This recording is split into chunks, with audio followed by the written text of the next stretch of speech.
குலதெய்வம் இஷ்ட தெய்வத்திற்கு நம்ம தலைமுடி காணிக்கையா கொடுக்கறதா நேர்ச்சி போடுவோம்ல.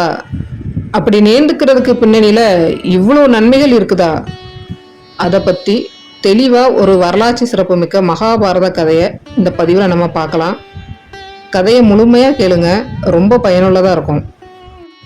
குலதெய்வம் இஷ்ட தெய்வத்திற்கு தலைமுடி காணிக்கையின் தாத்பரியம். கோவிலுக்கு நேர்ந்திருந்தேன், அதான் மொட்டை போட்டேன்னு சொல்லுவாங்க. முடி வளர்றதால தானே மொட்டை போட்டிருக்க, விரலை வெட்டுவியான்னு கிண்டல் அடிப்பாங்க.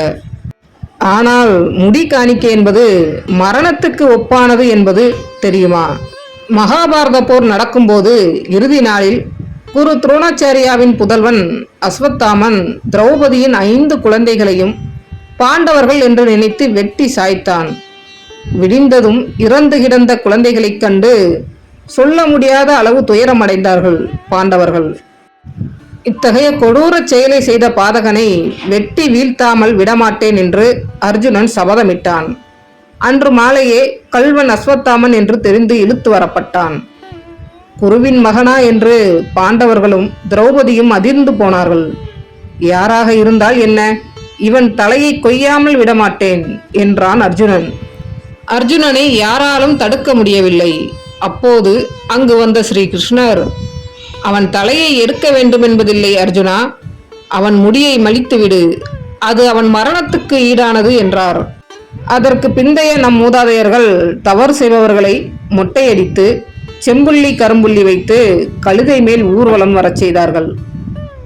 உங்கள் ஜாதகத்தில் கிரகங்கள் கடும் மோசமான விளைவுகளை ஏற்படுத்தும் என்பதை அறிந்தாலோ, உங்களுக்கு மரண திசை நடக்கிறது என்பதை முன்கூட்டியே தெரிந்து கொண்டாலோ உங்கள் குலதெய்வம் அல்லது இஷ்ட தெய்வத்திடம் மொட்டை போடுவதாக, முடி காணிக்கை செலுத்துவதாக வேண்டிக் கொள்ளுங்கள். தலை போகும் பேராபத்திலிருந்தும் தப்பித்துக் கொள்வீர்கள். பிறந்த குழந்தைக்கு ஒற்றைப்படை வயதில் குலதெய்வ கோயிலில் பூஜை செய்து மொட்டை போடுவது வழக்கம். விஞ்ஞான ரீதியாக கருவில் இருக்கும் குழந்தை இரத்தம், மலம், சிறுநீர் போன்ற அழுக்குகள் சூழ இருக்கும். இந்த கழிவுகள் குழந்தையின் கேசம், மயிர்கால்கள் வழியாக வெளியேறுவதால் மொட்டை போடுவது அவசியமாகிறது. இல்லையெனில் அக்கழிவுகள் வழியாக நோய்கள் பரவும் அபாயமும் உண்டு என்கிறது விஞ்ஞானம். விஞ்ஞானத்திலும் மொட்டை போடுதல் ஆரோக்கியமான வாழ்வுக்காகவே என்று நிரூபிக்கப்பட்டுள்ளது. நன்றி.